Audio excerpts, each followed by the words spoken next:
Intro. Les formations qui sont en cours sont clos, c'est-à-dire on a déjà fermé les places. On s'occupe des étudiants qui ont décidé de s'inscrire à ces formations-là.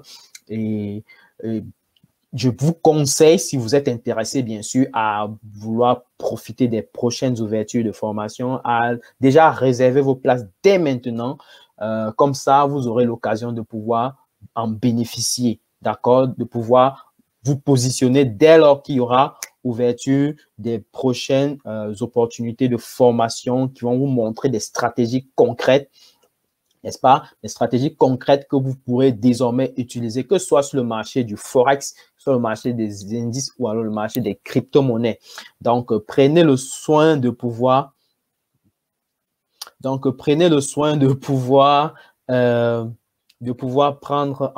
réserver vos places. Donc, vous pouvez contacter le numéro qui est à l'écran actuel ou alors nous contacter directement par la page Facebook. Et voilà, et vous serez donc servi.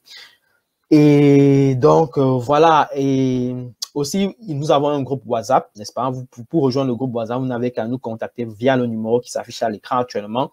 Et vous aurez donc l'occasion de pouvoir profiter au maximum des informations, pourrez poser des questions concernant les formations qui vont bientôt venir, ou alors vous pourrez intégrer le groupe. Et dans le groupe, vous pouvez poser des questions sur les vidéos qui ont été déjà publiées sur YouTube. Donc, prenez le soin de regarder pas mal les vidéos qui sont sur YouTube et de partager au maximum. Maintenant, passons à nos écrans et on va maintenant faire les vraies choses. On va parler des vraies affaires, n'est-ce pas? Alors, donc, je partage mon écran rapidement. Est-ce que vous voyez mon écran? Dites-moi si vous voyez mon écran. Est-ce que vous voyez mon écran? Je vais voir si on voit mon écran. Est-ce que, dites-moi, répondez par oui, oui, oui, si vous voyez mon écran. Je veux voir des oui, oui, oui, oui, oui, oui.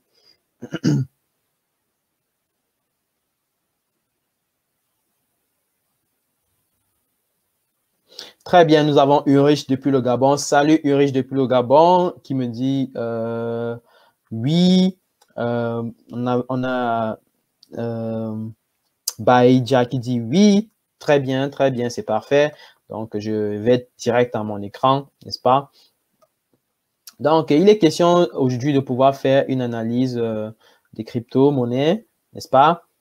Question d'observer qu'est-ce qui se passe exactement sur les crypto-monnaies, quelle est la tendance sur les crypto-monnaies en cours, quoi. Et on a sélectionné un listing, n'est-ce pas?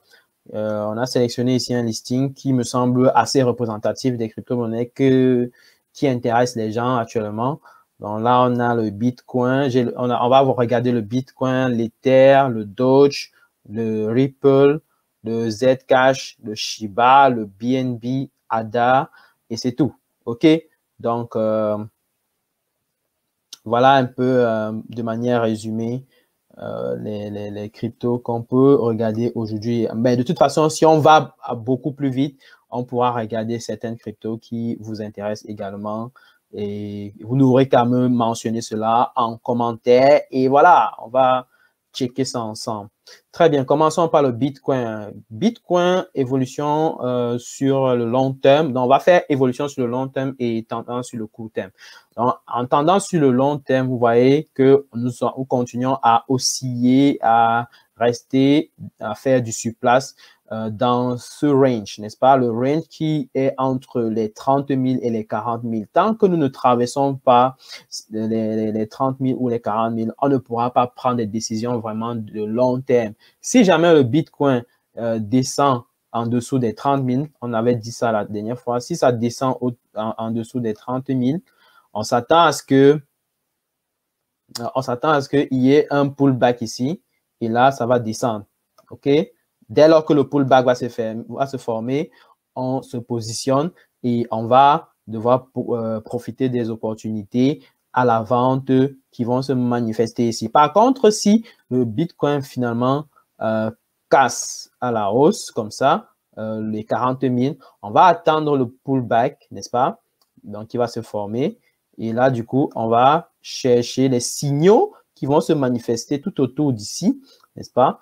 Qui vont nous permettre de profiter des opportunités potentielles qu'on pourrait observer sur le long terme. Et notre objectif, notre premier objectif qu'on pourrait avoir, c'est quasiment les 50 000. OK? C'est les 50 000. Donc, quelque part au voisinage d'ici, n'est-ce pas? Au voisinage d'ici, donc 49 000, 50 000. On va positionner ça autour de 50 000. Le premier objectif sera d'atteindre les 50 000. Le deuxième objectif sera d'atteindre les 60 000. OK? Donc, voilà. Si on peut prendre notre bâton du risk reward. Donc, si on se positionne, par exemple, ici, autour des 40 000, qu'est-ce qu'on aura fait en termes de profit potentiel? Si on va jusqu'aux 60 000, on pourra faire plus de 3 fois notre mise, n'est-ce pas? Vous pourrez faire quasiment 260%.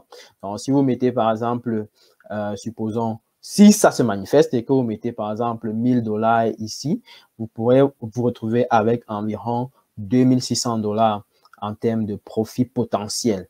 Donc, ça ne voudrait pas dire que vous devez le faire, n'est-ce pas? Vous devez prendre les décisions par vous-même parce que j'ai mis un disclaimer ici qui dit que tout ce que je dis ici n'est pas un conseil d'investissement. C'est en fait pour des raisons d'éducation. Ce sont mes propres analyses. Donc, je ne dis pas à quelqu'un ici, là, que, hey, c'est le moment d'acheter, c'est le moment de vendre, mais vous pouvez, sur la base de ce que je suis en train de présenter, décider par vous-même s'il y a tout intérêt ou alors d'observer comment est-ce que je présente des scénarios, n'est-ce pas?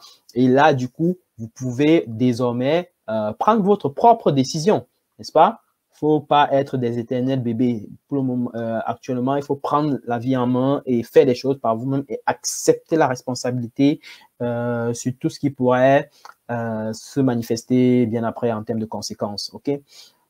Donc, sur le long terme, voici ce qu'on pourrait potentiellement espérer en termes d'objectifs, c'est-à-dire si on prend l'opportunité à la hausse, forcément, on s'attend à ce que sur le long terme, on atteigne les 60 000 potentiellement. Ça, c'est sur le long terme, précision. OK? Et pour cela, il faut attendre que le pullback se forme, bien sûr, c'est-à-dire se forme autour des 40 000. Par contre, si on a une opportunité potentielle à la baisse, voilà ce qu'on pourrait observer. On pourrait avoir, en fait, c'est-à-dire si le pullback s'y commence à se former, voilà, on va avoir quelque chose comme ça. Je vais essayer de retirer le premier là. Oups.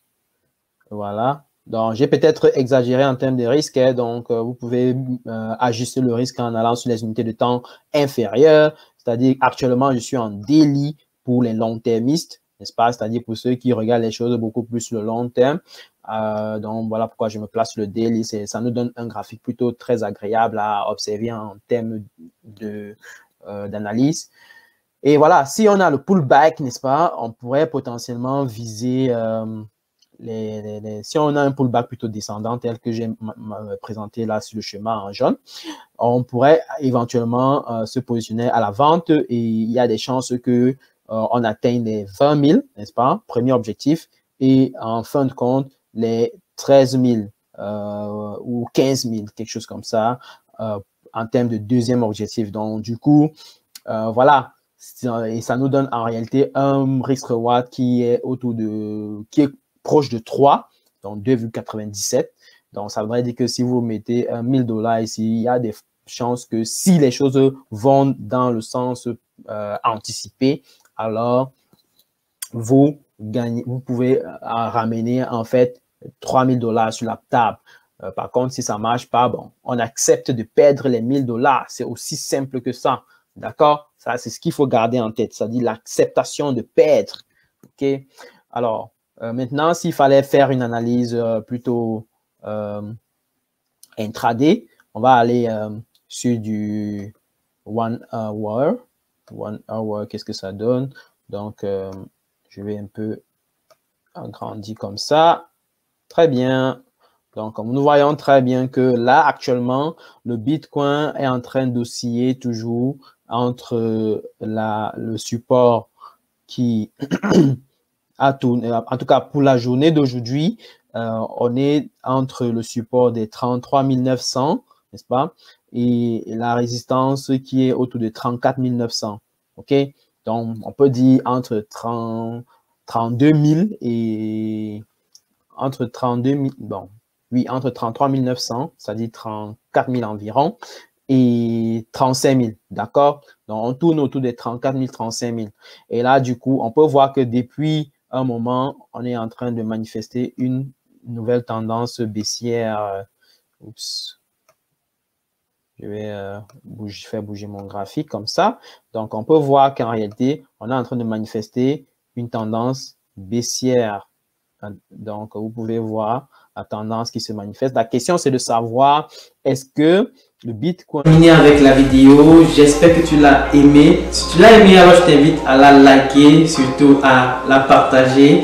Et aussi, si tu n'es pas encore abonné à la chaîne, je t'invite à t'abonner surtout, à cliquer sur la cloche de notification afin de ne rien rater sur les publications que je vais faire sur YouTube surtout.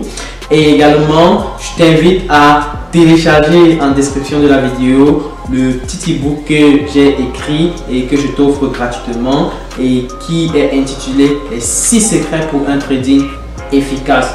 C'est des secrets ou alors c'est des leçons que j'ai pu identifier tout au long de mon parcours, mon processus d'apprentissage, et que j'aimerais que le grand max en profite afin de pouvoir éviter ce type d'erreur que j'ai pu commettre en tant que débutant. Ça te permettra potentiellement de pouvoir raccourcir ton processus d'apprentissage.